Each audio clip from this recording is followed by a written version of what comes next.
warahmatullahi wabarakatuh. Perkenalkan, nama saya Andika Yulina Triadika dengan NIM 123010007. Prodi Pendidikan Agama Islam, Fakultas Tarbiyah dan Ilmu Keguruan, kelas 6A.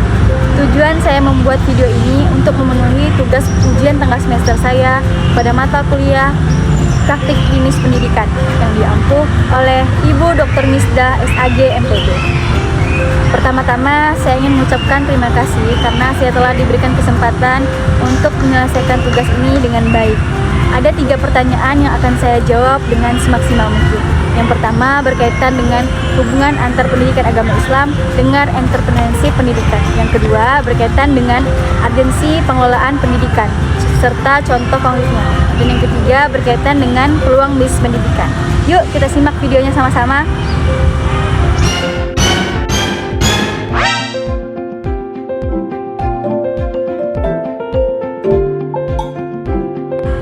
Baiklah, kita mulai dengan yang pertama, yaitu hubungan antar pendidikan agama Islam dengan entrepreneurship pendidikan. Nah, jika kita melihat lebih dalam mengenai dunia pendidikan saat ini, hubungan antara program studi PAI dengan dunia entrepreneurship sebenarnya adalah satu kesatuan yang tidak bisa dipisahkan, atau bisa kita sebut dengan simbiosis antara etika dan inovasi. Nah, PAI juga bukan sekedar tentang transmisi teori agama di dalam kelas, melainkan sebuah fondasi karakter seperti sifat amanah, jujur, dan cerdas, yang dimana sifat itu merupakan modal utama dalam berwirausaha. Nah, dalam konteks ini, entrepreneurship itu hadir sebagai instrumen agar nilai-nilai lulusan itu bisa mandiri secara ekonomi. Kita sebagai lulusan PAI itu tidak hanya menjadi pencari kerja, tetapi menjadi pencipta peluang yang mampu membawa lembaga pendidikan Islam itu tetap memiliki marwah dan kedaulatan untuk menentukan arahnya sendiri, tanpa harus selalu bergantung pada bantuan pihak luar. Baiklah, sekarang kita lanjut ke pembahasan kedua tentang agensi pengelolaan pendidikan agama Islam beserta contoh konkretnya. Nah, kementerian tersebut membawa kita pada pembahasan tentang agensi pengelolaan bisnis di lembaga pendidikan, di mana kita harus jujur bahwa sebuah idealisme yang besar sangat memerlukan dukungan finansial yang sehat agar tetap bisa bernapas dan berkembang. Nah, mengelola pendidikan dengan sentuhan bisnis profesional itu bukan berarti kita sedang mengomersialkan agama, melainkan untuk memastikan bahwa kedaulatan kualitas itu tetap terjaga.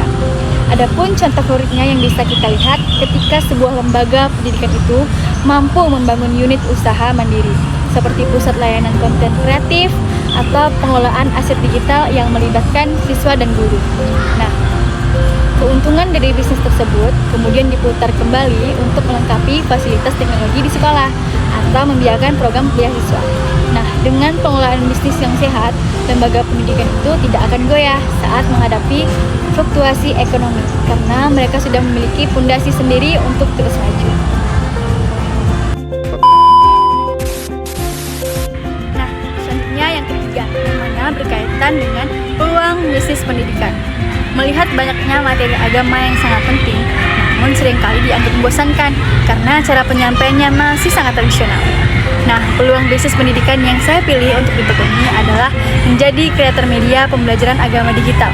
Di sini saya mengambil peran sebagai jembatan yang mengubah materi-materi berat menjadi konten visual yang jauh lebih baik dan renyah.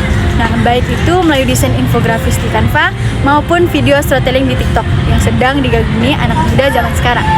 Alasan saya memilih jalan ini ada beberapa hal yang sangat kuat.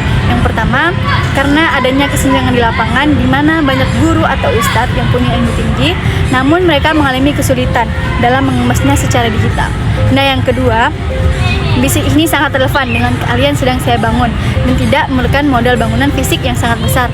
Nah, melalui peran sebagai konsultan konten ini, saya ingin memastikan bahwa nilai-nilai adab dan ilmu PAI itu tetap eksis, keren, dan menjadi primadona bagi generasi Gen Z di tengah gempuran arus informasi saat ini. Kesimpulan besar dari pembahasan kita adalah pendidikan agama Islam dan dunia wirausaha adalah satu kesatuan utuh, sebuah simbiosis antara etika dan inovasi. Lulusan PAI bukan lagi sekadar pencari kerja, melainkan pencipta peluang. Nilai jujur dan amanah dalam PAI adalah modal utama bisnis, sedangkan bisnis adalah instrumen agar pendidikan Islam bisa mandiri secara ekonomi. Mengelola bisnis di lembaga pendidikan bukanlah komersialisasi agama, melainkan ikhtiar profesional agar kita memiliki tujuan sendiri untuk terus menjaga kualitas tanpa harus bergantung pada bantuan pihak luar. Saat ini ada kesenjangan besar, yang dimana banyak guru yang punya ilmu tinggi namun kesulitan mengemaskannya secara digital. Akibatnya materi agama sering dianggap membosankan. Lewat desain di Canva dan video storytelling di TikTok, saya ingin menjadi jembatan yang mengubah materi berat menjadi konten visual yang renyah. Bisnis ini minim modal fisik, namun sangat krusial untuk memastikan nilai-nilai PAI tetap eksis, keren, dan jadi primadona bagi generasi Z. Langkah ini bukan cuma sekedar mengikuti tren, tapi ini adalah strategi bertahan hidup di era digital. Kalau kita yang paham PAI tidak mau mengisi ruang-ruang digital seperti TikTok atau Instagram dengan konten yang mendidik, maka ruang kosong itu akan diisi oleh konten-konten lain yang mungkin tidak punya nilai edukasi sama sekali.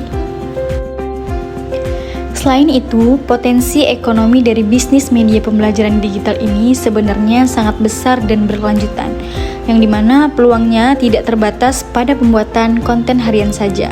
Kedepannya, ini bisa berkembang menjadi penyediaan jasa desain modul ajar interaktif untuk sekolah-sekolah swasta, pembuatan animasi dakwah, hingga pelatihan digital bagi para guru yang ingin upgrade kemampuan mengajar mereka. Jadi, ada perputaran ekonomi yang sehat di sana. Kita mendapatkan penghasilan dari kreativitas kita, sementara lembaga mendapatkan solusi atas keterbatasan media ajar mereka. Inilah yang kita sebut dengan memandirikan ekonomi umat melalui jalur pendidikan dan teknologi. Pada akhirnya, menjadi praktisi PAI yang trainer adalah tentang bagaimana kita meninggalkan warisan yang relevan. Kita ingin membuktikan bahwa ilmu agama itu dinamis, tidak kaku, dan bisa beradaptasi dengan kemajuan zaman tanpa harus kehilangan esensial kesuciannya. Nah, bagaimana menurut kalian? Apakah kalian sudah siap untuk mengambil peran dan menjadi bagian dari perubahan ini?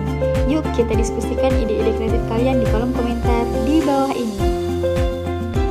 Sebagai penutup, demikianlah presentasi jawaban ujian tengah semester yang dapat saya sampaikan.